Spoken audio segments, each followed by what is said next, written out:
Hello everyone and welcome to my YouTube channel. My name is Nerisi Murray, and in my videos I'll talk about my spiritual journey and share some of my insights and tips and wisdom and guidance from my own spiritual team, channelings from the divine and my spirit guides, and hopefully we can all progress together on our evolution, ascension, growth, and all those wonderful things. So here we go.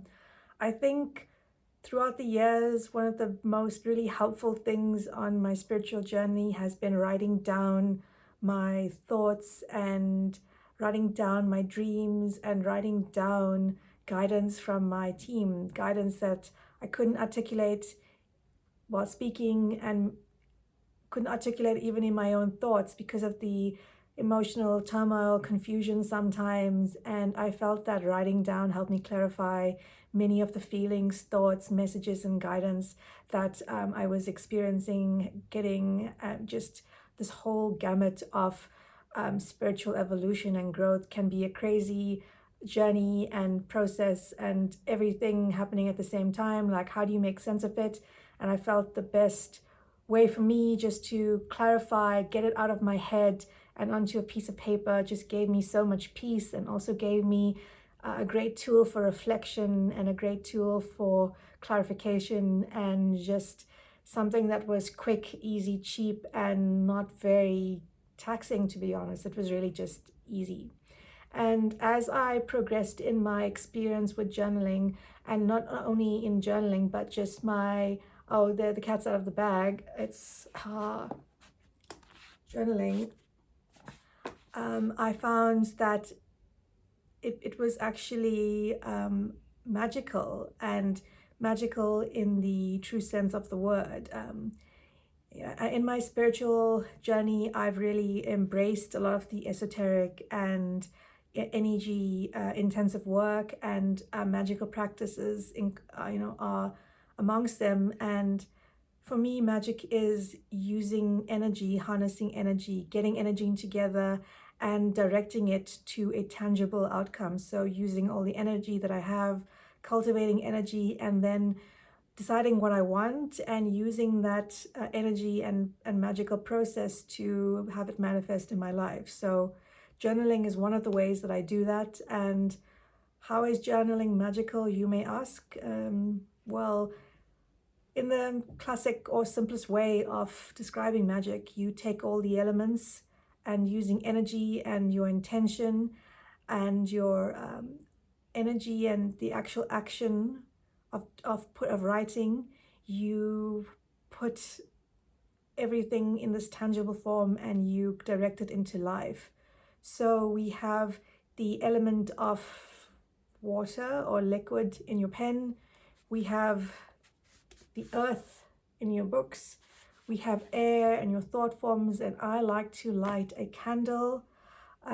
Often just energy is enough fire. However, I like to just charge it up with lighting a candle, and lighting a candle also has the added benefit of bringing in spiritual protection. So when I light a candle, I bring the light into my life and the light into my work and the light into my space and energy field, and I basically use that that action of lighting a candle and the intention of journaling as an invitation almost for my spirit guides to come through and for them to protect me and bless the work that I do. So we have all the elements in this process, and if you're a practitioner of magic or have some working knowledge of magic, you know that the two things that start off the whole process is one, intention, which is the animus, the actual animation aspect. That's where your conscious or subconscious that's harnessed, identified, clarified is put into action. And then the second part is the action, which is the act of writing, the act of speaking, the act of living your intention one step at a time. That is in itself a magical process. So I like to, like I said, light a candle, invite my spirit guides and the divine, of course, into my life and into my work. and I breathe in deeply. I breathe in divine inspiration and divine guidance, and I breathe out all tension, all inhibitions, all obstacles. And if you are, so inclined, you can say a prayer, you can meditate, you can say mantras, and anything that you feel comfortable, that's like personal for you to do.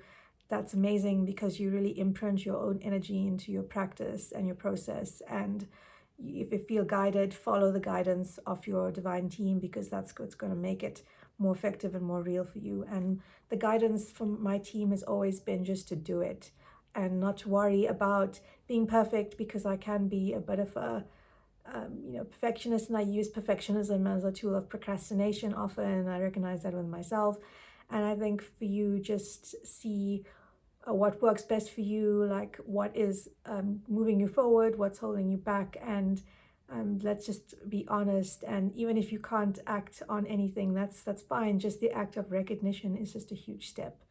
And I think one of the benefits of journaling as well is that you do have these epiphanies or insights coming through in your writing, and it does identify formal blind spots, but also it has the benefit of identifying areas in your life that you're really good at. So I know I'm really good at writing. I love the written word. I'm better at writing than speaking, in my own estimation. That's also because that's what I'm more comfortable with. So, writing is just a natural process for me. But even be that as it may, even though I enjoy writing, in the beginning I found journaling really difficult, because it was a call to be honest and vulnerable and completely open with myself. And for a while I was not ready, but I had to really push and do, this is a page a day diary. So just 1 page a day, every day in the morning before I started my day. Sometimes I used to take it to the office and just write down 1 or 2 thoughts, feelings, and just try and get all the emotions out of my head and onto paper. And that really, really helps. So, that was how I started the journey, just writing, free writing, just talking to myself, saying, today I'm feeling good, I'm feeling tired, I'm glad I had my coffee, this is delicious. And just everything that was swirling around in my head, I got it down on paper. So that really brought me a lot of peace, because I no longer had all these thoughts weighing me down and just giving me a headache, basically, like, all this tension, like, this giant to-do list, or not even a to-do list. Sometimes it was just feelings, and just getting them out of my head and onto paper was just so liberating. So that was just a huge benefit to doing that in the morning. Is just, you just get all the craziness out of your head and onto paper and just feel lighter. And one of the other things that really helped me, especially where I was stuck, like I didn't know what to write about, was writing about my dreams. And dream journaling is just a huge topic on its own.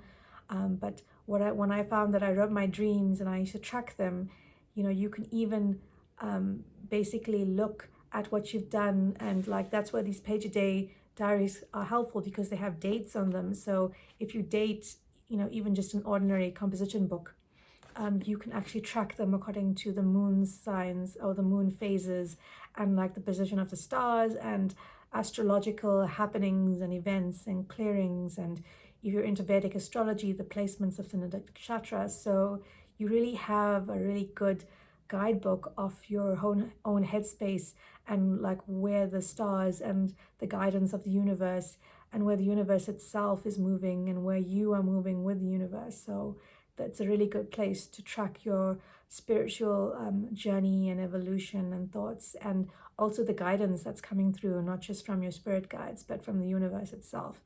And it's a great place then to have that information and go back on reflection. And even if you don't go back to your journal, and I'm not a big rereader, but just to have that clarification while I'm writing, and just to also, while I'm writing or after I've just written, go and check the moon was here, the stars were here, this nakshatra was in, the moon today, and this is what it means, and this is what like my dream is kind of signaling. And just having that additional symbolism just to help decode your own dreams, thoughts, and feelings is really powerful and just an amazing tool.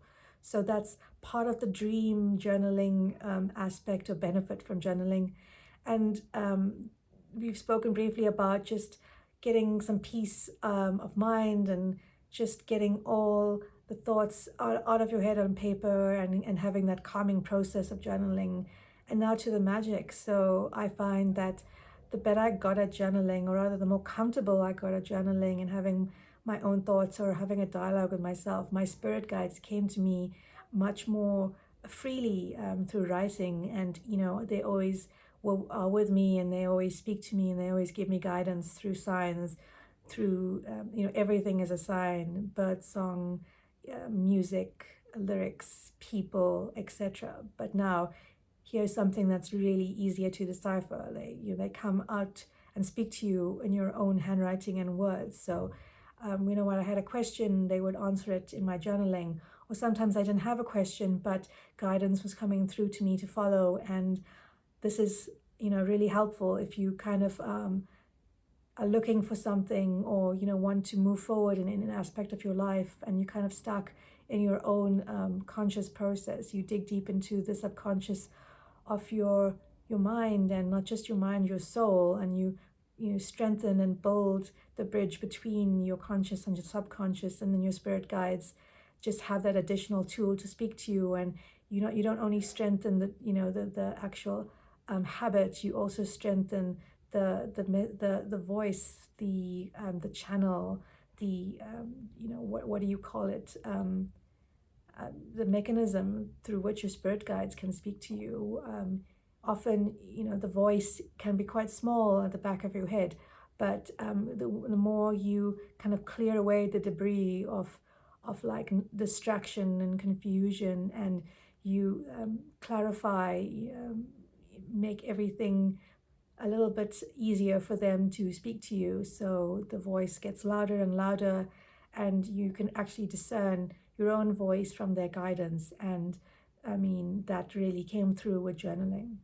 And I found that the more that I journaled, I didn't even need to journal. I could basically get guidance from walking, from just being at peace after journaling, and having that clarity, and being in a meditative state, and being in a receptive state, and having guidance flow to me and through me, and even to other people. So I felt that that was just such a powerful experience, and is a powerful experience for me, and that's being clarified and amplified through journaling.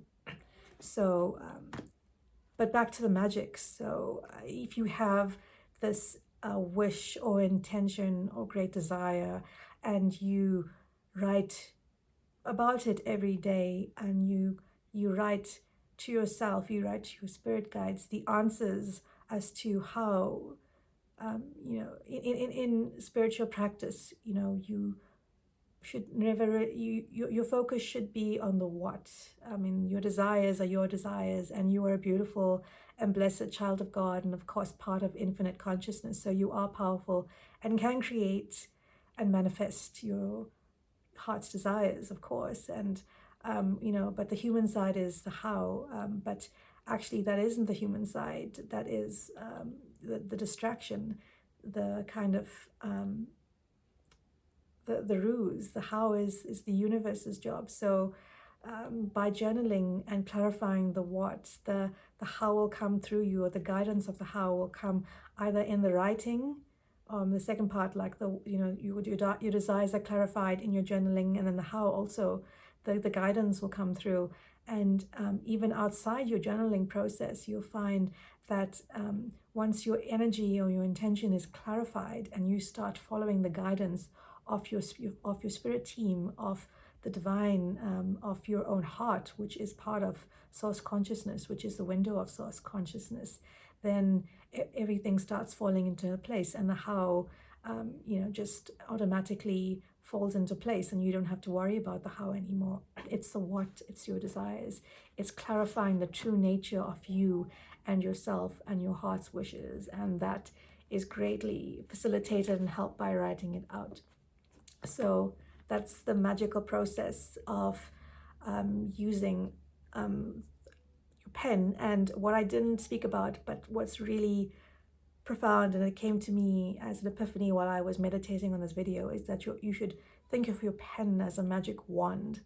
So your pen is the one that directs energy and directs intention and focuses and clarifies and basically does all these amazing things that you can't even I can't even articulate at this point in time, but you feel it when you're doing it. It's just so powerful and exciting and exhilarating, and once you start, you'll just be amazed by how everything flows. And even if it's you're not much of a writer, and the act of sitting down and writing can seem quite tedious, and it can be a lot in the beginning, and it just can come with one, practice, and two, pushing through, and then just telling yourself that you are a master magician, and you're not becoming anything. You are already, by the act of sitting down and using this pen and using your thoughts as air and using your energy and the liquid and the earth and the activation of fire, which is your inspiration. And if you want to amplify that, you can light a candle.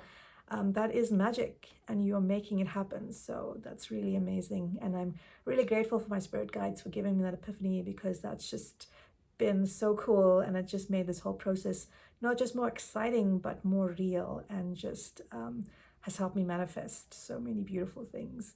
And yeah, so that's just a really exciting tool that I'm using to manifest my wishes, to clarify my wishes, to decipher my dreams. And the fourth thing, which I'll touch on in this video, and I think it just deserves bigger conversation, is that journaling also helps with shadow work.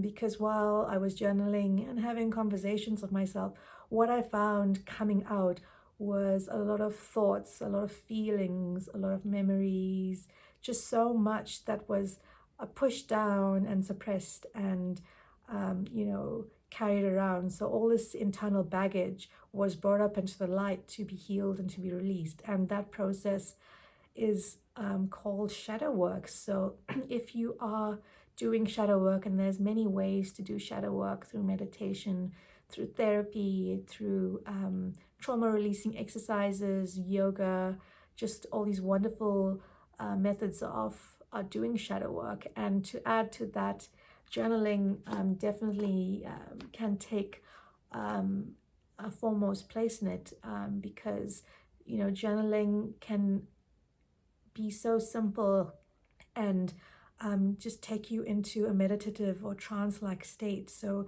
if you really surrender to the process and to the pen, and just ask your magic wand and your divine to protect you and bless you, and your spirit guides to help you if you're feeling a bit stuck and you need a bit of clarification or direction, they're always there to help you.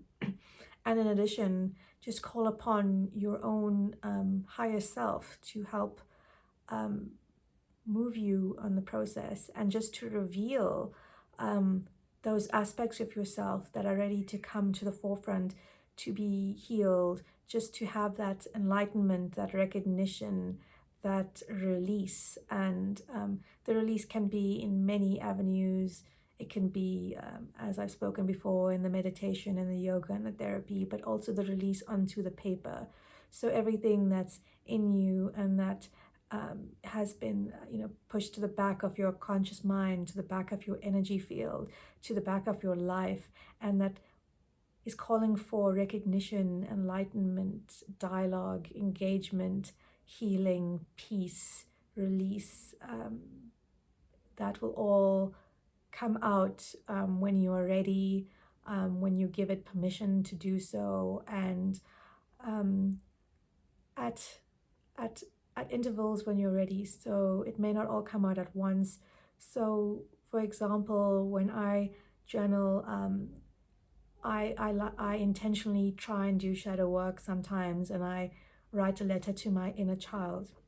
And I give my inner child permission to be free and to be released, and to be safe and feel safe. And I give myself permission to be the conscious parent, to protect my inner child, and to give my inner child a safe space to speak to me and to engage with me and to be released and to guide me and to tell me things.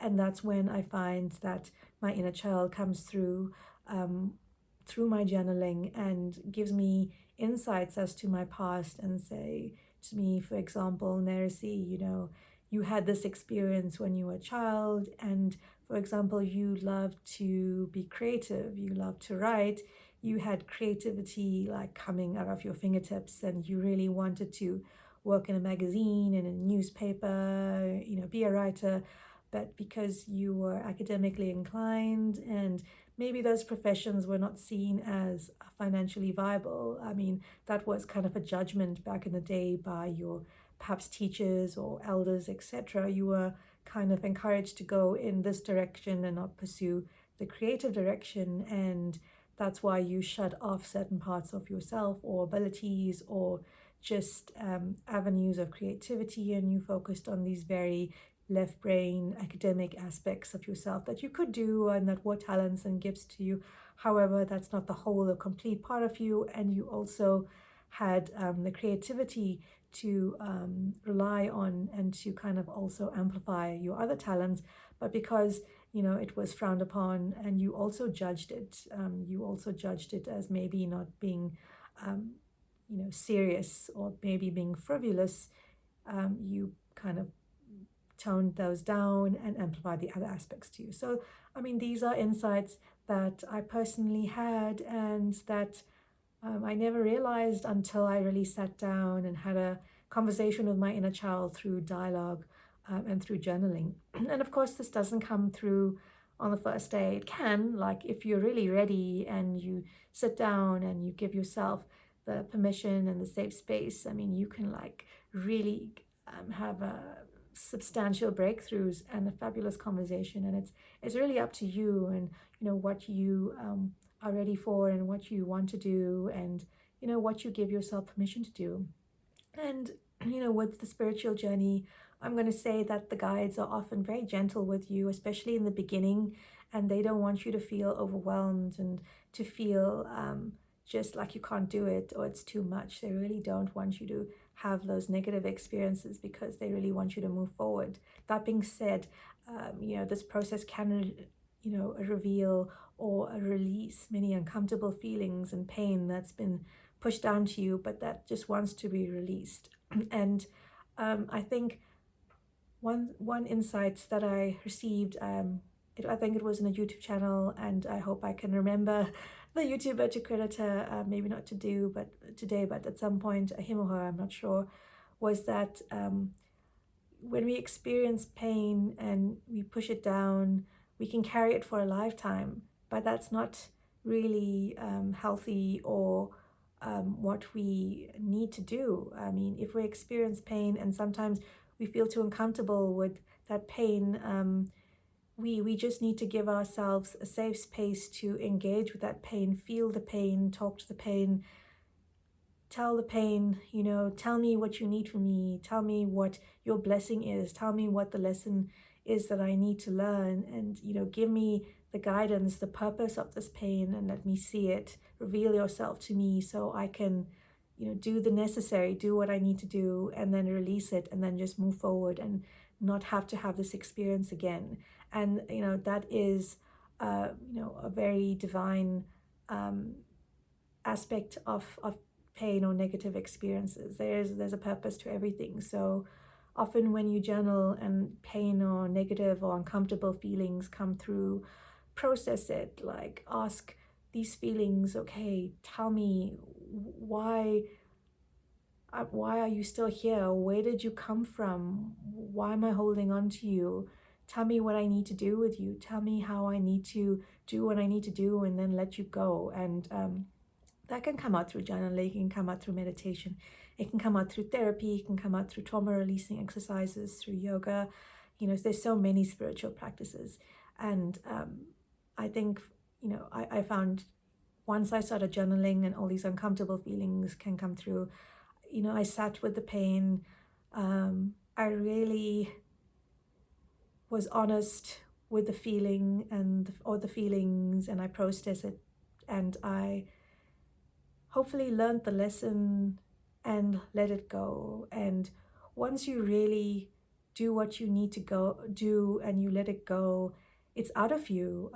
You kind of don't need it anymore, and you were holding on to it because it was just at that moment in time too difficult to deal with. But once you deal with it, there's no reason to hold on to it, and you can safely let it go. So I found that that was really happening quite frequently with me while I was journaling, like all the stuff that I was bottling up, all, the emotional baggage that I had over the years. And, you know, throughout your whole life, especially when you're young and you have difficult experiences and you don't maybe have the emotional maturity or tools or know how to process difficult experiences or painful experiences or comfortable feelings, or maybe you don't feel safe, or you don't feel like you can be vulnerable, or that you don't feel that you deserve to like process the pain, and you hold it in.